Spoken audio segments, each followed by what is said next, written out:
Hola hermanos, buenos días, ¿cómo están? Dios los bendiga.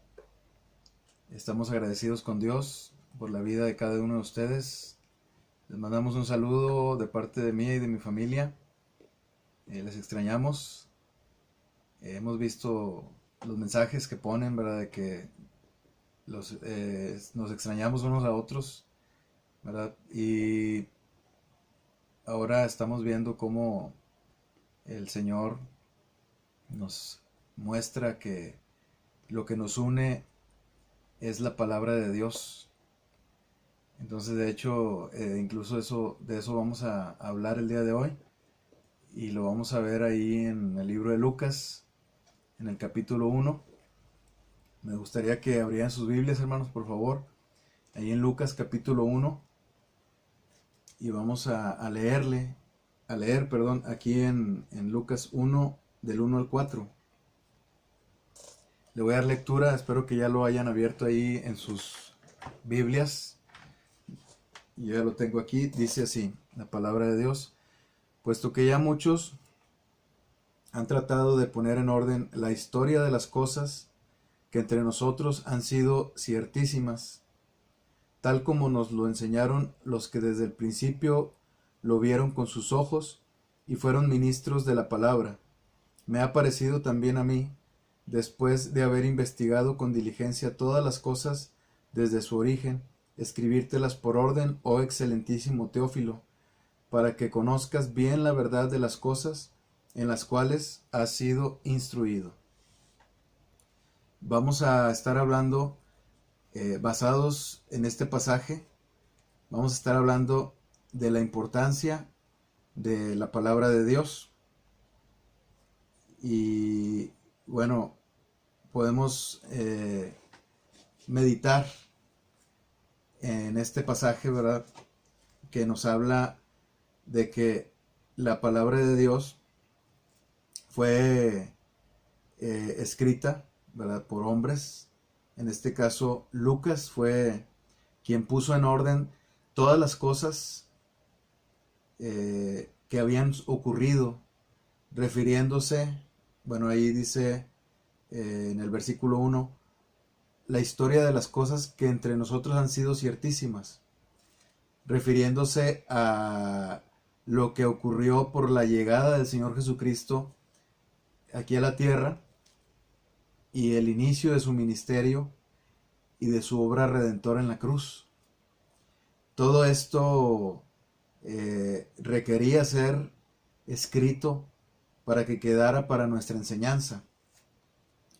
Entonces, eh, hace más de 2000 años fue que empezó esta historia de redención que fue escrita y que fue, gracias a Dios, que fue dejada plasmada en los evangelios, en la escritura, y gracias a Dios que fue puesta a nuestro alcance, la palabra de Dios. Entonces, hasta ese momento, esto que estaba ocurriendo con el pueblo de Dios, la salvación que había llegado a través del Señor Jesucristo, no había ocurrido algo similar, algo tan grande como eso. Era una salvación muy grande, como dice el libro de Hebreos. Habían ocurrido rescates de parte de nuestro Dios para con su pueblo, para con la humanidad. Por ejemplo, en el diluvio, Dios salvó a la humanidad, ¿verdad? Escogiendo a uno de su pueblo también, que era Noé, y salvó a su familia en el arca, ¿verdad? Entonces vemos ahí que Dios salvó de esa manera. Dios salvó cuando Abraham y su familia y su gente estaban expuestos al hambre. Dios los salvó también. Dios salvó a Jacob de morir a manos de su hermano. Dios salvó a al pueblo de Israel, bueno, a la familia de Jacob primeramente, de morir de hambre también, y lo hizo por mano de José. Providencialmente salvó a su pueblo, Dios. También lo salvó de morir en el desierto, lo salvó de morir de las manos de Faraón, cuando Dios a través de las parteras, ahí en el libro del Éxodo, Dios a través de las parteras les preserva la vida a los varones, a los bebés varones que nacían. Dios había traído salvación en el desierto, dándoles el maná, dándoles agua de la roca, endulzando las aguas amargas de Mara. Dios había traído salvación a través de los jueces, había traído salvación a través de los jueces cuando los pueblos vecinos querían, en particular los filisteos, querían apoderarse del pueblo de Israel, someterlo, esclavizarlo, ¿verdad? Y Dios tenía misericordia de su pueblo, aunque su pueblo era duro de corazón, y Dios lo salvaba. Dios salvó cuando en el libro de los reyes, en Samuel, Dios usa a los reyes para que el pueblo de Israel sea salvado también, de morir a manos de los enemigos. Dios salva cuando después del exilio, cuando en el exilio Dios usa a esta gran mujer de Dios, Esther. Dios salva a través de Esther, a través de Mardoqueo, al pueblo de morir exterminado por un hombre malvado y a manos del rey de Persia, Asuero. Entonces, todo esto había ocurrido en el pueblo de Dios, ¿verdad? Pero nunca había ocurrido algo como la salvación que llegó cuando el Señor Jesucristo vino a la tierra. Y era necesario que eso también fuera escrito. Como todo esto que acabamos de mencionar fue escrito, también era necesario que fuera escrito la salvación que ocurrió con el pueblo de Israel y con toda la humanidad cuando Dios mandó a su Hijo unigénito a morir por cada uno de nosotros, principalmente por su pueblo Israel. A lo suyo vino y los suyos no le recibieron. Entonces nos dice aquí, hermanos, dice tal en el versículo 2, tal como nos lo enseñaron los que desde el principio lo vieron con sus ojos y fueron ministros de la palabra. Los apóstoles fueron los primeros y los discípulos del Señor fueron los primeros que recibieron esta palabra del Señor cuando la escuchaban directamente del Señor Jesucristo. Fueron los que vieron y presenciaron los hechos con sus... ellos vieron con sus ojos, dice aquí, hace énfasis Lucas. Vieron con sus ojos y fueron ministros de la palabra. O sea, los apóstoles recibieron de parte del Señor la palabra de Dios y recibieron ese testimonio, esa palabra encarnada en el Señor Jesucristo. El Señor Jesucristo es la palabra de Dios, la palabra viva de Dios encarnado. Entonces, quisiera que pensáramos en esto, hermanos, respecto a este pasaje que estamos viendo. Me gustaría que pensáramos en que la palabra de Dios nos da testimonio acerca del Señor Jesucristo. Porque cuando aquí dice que hay cosas que han sido ciertísimas, ahí en el versículo 1, y también cuando dice que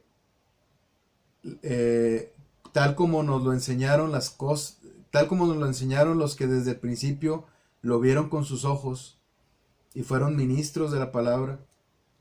Todo esto se está refiriendo a la vida misma del Señor Jesucristo, lo que el Señor Jesucristo hizo entre nosotros, todos los milagros que hizo. todo lo que ellos presenciaron, los discípulos del Señor, los apóstoles, todo eso era necesario que se escribiera. Y esta misma escritura y toda la escritura da testimonio del Señor Jesucristo. Nos da testimonio a cada uno de nosotros, así como lo hizo en este caso con Teófilo, ¿verdad? Lucas le escribió esta dedicatoria a Teófilo, ¿verdad? Dedicó este libro del Evangelio a Teófilo, en el cual habla de la vida misma del Señor Jesucristo, habla de su obra redentora en la cruz, habla de su resurrección. Entonces, el mismo Señor está presentado en este Evangelio, así como en toda la palabra de Dios. Esto nada más es un ejemplo de lo que Dios puede hacer, o de lo que Dios hizo ahí con su pueblo, ¿verdad? Es nada más un ejemplo de cómo es que nos llega la palabra de Dios, y así como cada uno de los autores del Antiguo Testamento nos traen la palabra de Dios, la palabra viva y eficaz de Dios, así también Lucas es inspirado por Dios, por el Espíritu Santo de Dios, pone en orden todas las cosas que son contadas por los testigos oculares de lo que habían visto con el Señor Jesucristo, de lo que habían presenciado. Escribe estas cosas, las narra y las presenta como el Evangelio del Señor, y nos lo deja a nuestro alcance. Y así como viene aquí explicando cómo es que Lucas hizo este Evangelio, cómo lo escribió, cómo es que elaboró todo el argumento de este hermoso Evangelio. Así también cada uno de los autores del Antiguo Testamento y del Nuevo Testamento, también ellos tuvieron detrás de cámaras o tras bambalinas que aquí nos presenta Lucas. Y nosotros nos podemos dar cuenta cómo fue que ocurrió que Lucas escribió este hermoso libro, también el libro de los Hechos. Entonces, toda la palabra de Dios es inspirada por el Espíritu Santo y nos es traída para dar testimonio de nuestro Señor Jesucristo. A través de la palabra de Dios nosotros obtenemos el testimonio de nuestro Señor Jesucristo. Nosotros pudimos conocerlo al Señor Jesucristo, así como Teófilo, en este caso Teófilo, había él escuchado, no por la escritura, sino por lo que ellos por lo que los mismos testigos oculares habían presenciado, habían escuchado y habían predicado. Había impactado tanto lo que ellos habían visto, con el Señor Jesucristo, que la vida de ellos había cambiado por completo. Y ellos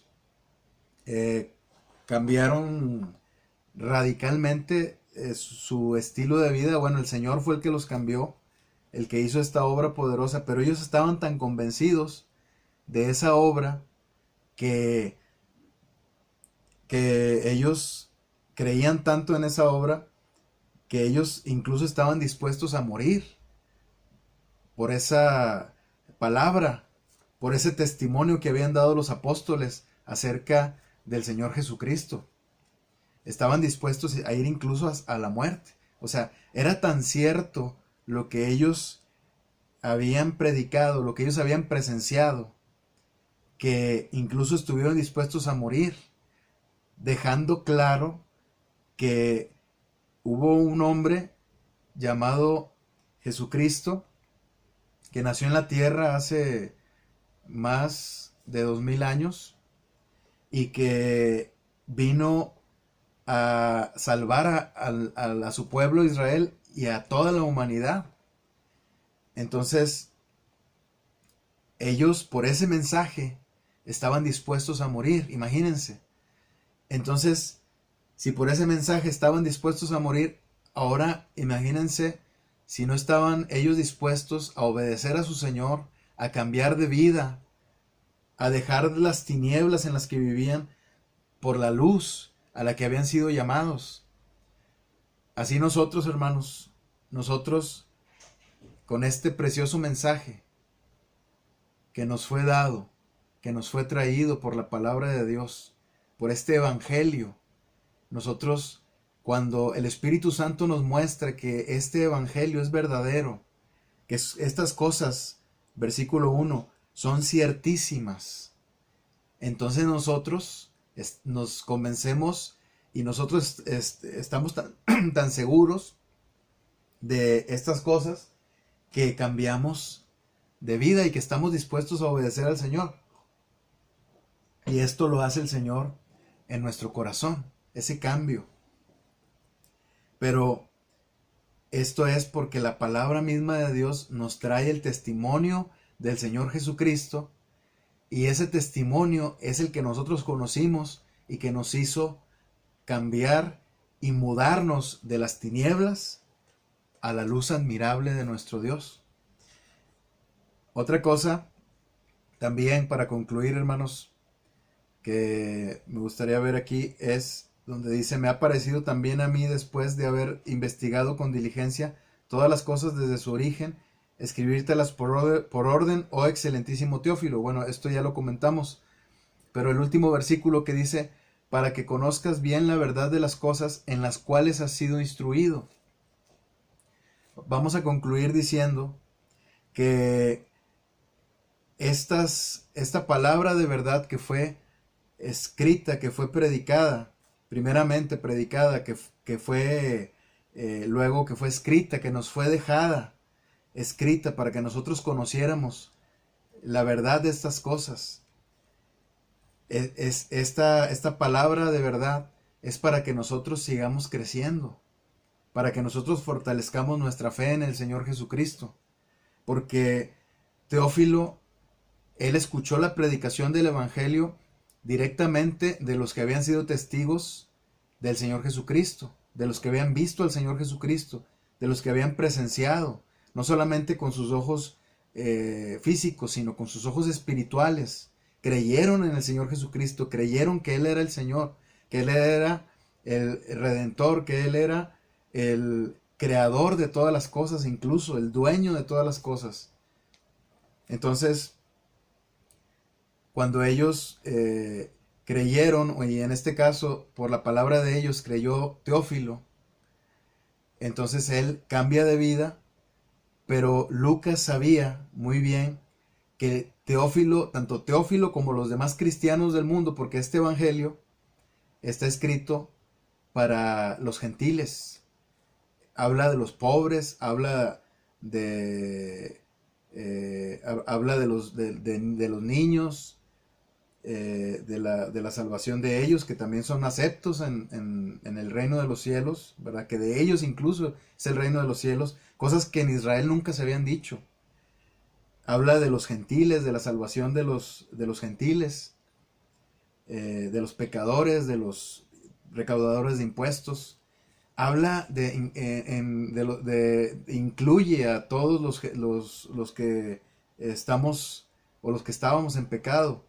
Entonces, este evangelio es para que nosotros crezcamos en la fe, y también fue el objetivo por el cual Lucas trajo este evangelio, o Lucas escribió este evangelio, para que Teófilo se fortaleciera en su fe. Nosotros nos fortalecemos en nuestra fe cuando nosotros sabemos que esta palabra de verdad es nuestro escudo. La palabra de Dios nos dice que la fe es nuestro escudo, pero la fe en sí misma no es nuestro escudo, sino la fe en el Señor Jesucristo, porque Él es la roca, porque Él es nuestro escudo.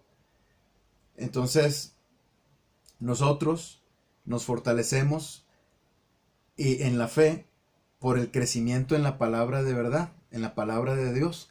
Por eso es necesario que nosotros continuemos creciendo más y más. Esto es infinito, esto nunca se acaba. y vamos creciendo más y más en la palabra de Dios, estando dispuestos a obedecerla y a cambiar nuestra forma de vida por aquel que nos amó, que murió por nosotros, que resucitó para garantizarnos la vida eterna y para darnos un lugar con Él y prepararnos una mansión, una morada en los cielos. Muchas gracias, hermanos. Espero que haya sido de bendición esta palabra y que Dios los bendiga, hermanos.